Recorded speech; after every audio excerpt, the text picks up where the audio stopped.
बताओ अम्मा, हमसे कुछ बात हमें ना पता भैया। दरवाजा अंदर से बंद था। ये दर्द है उस माँ का जिसके बेटे का पूरा परिवार नहीं रहा। ये आंसू है उस बहन का जिसका भाई और उसका पूरा परिवार नहीं रहा। रात में एक साथ कमरे में सोए थे।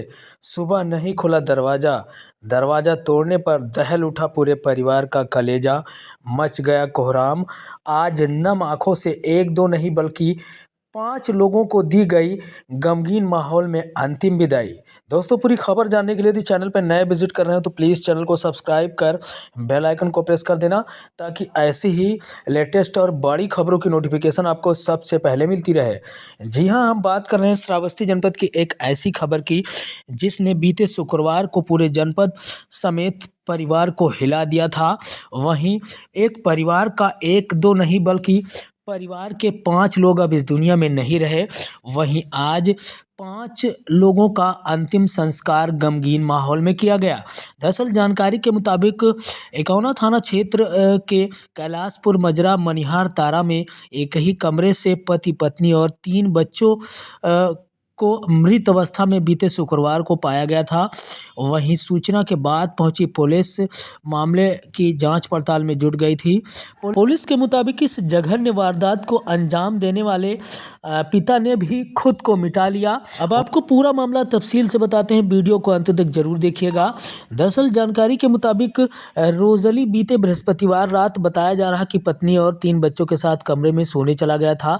वहीं शुक्रवार सुबह 8 बजे तक जब कमरे का दरवाजा नहीं खुला तो परिजनों और ग्रामीणों को शक हुआ।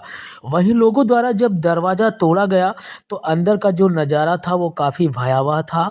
बताया जा रहा कि जो कमरे में बेड पड़ा हुआ था उसमें सभी लोग ऐसा लग रहा था कि सो रहे हैं, लेकिन अफसोस पिता और उसकी जो पत्नी थी उसके साथ जो बेटे थे वो अब इस दुनिया में नहीं रहे। प्रारंभिक जांच में पाया गया कि रोजली ने पहले पत्नी और बच्चों के साथ जघन्य वारदात को अंजाम दिया, जिसके बाद फिर उसने खुद को मिटा लिया। स्थानीय लोगों के मुताबिक पति पत्नी के बीच किसी बात को लेकर बताया जा रहा कि कहासुनी होती रहती थी। माना जा रहा कि शायद गुस्से में आकर रोजली ने अपने पूरे परिवार को खत्म कर दिया। बताया जा रहा कि मृतक बच्चों और पत्नी संग मुंबई में रहता था और करीब 12 महीने के बाद अभी हफ्ते भर पहले ही वह घर आया था। वहीं रोजली की मां ने जो कुछ बताया उसे सुनकर आपका कलेजा दहल उठेगा और आप भी कांप उठेंगे। दरअसल मां का कहना है कि रोजली की बड़ी बेटी तबस्सुम अपनी बुआ रुबीना के साथ सोई हुई थी। रोजली तबस्सुम को कमरे में ले जाने के लिए उसे जगाने लगा, लेकिन उसकी बहन रुबीना ने कहा कि भाई तबस्सुम को मेरे पास ही सोने दीजिए। लेकिन रोजली नहीं माना और कहा कि तबस्सुम को अपने पास ले जाकर कमरे में सुलाएगा।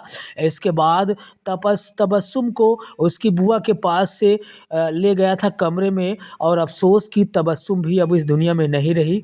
सौतेली माँ और बहन का कहना है कि यदि पता होता कि इतना बड़ा हादसा हो जाएगा तो तबस्सुम को नहीं ले जाने देते और उसकी जान बच जाती, और पीछे पीछे जाते तो हो सकता था कि पूरा परिवार बच जाता।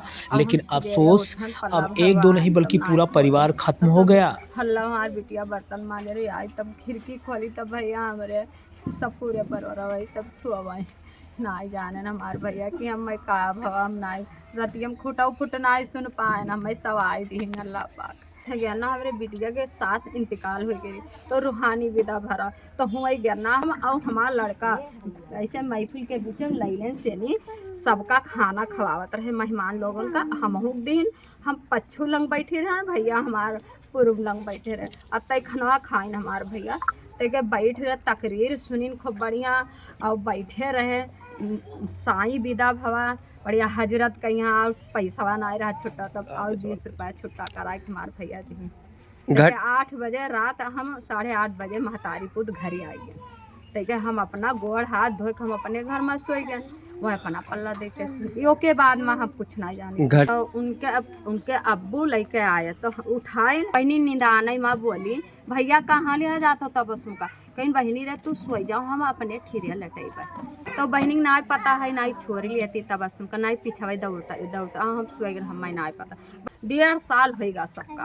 आगे अगले जुमा का आए हैं और कल जुमा रहा, कल 8 दिन हुआ। आए हुआ बम्बई से, पता कि हम कि मियाँ बीबी में का भवा का नहीं भवा हमें नहीं पता।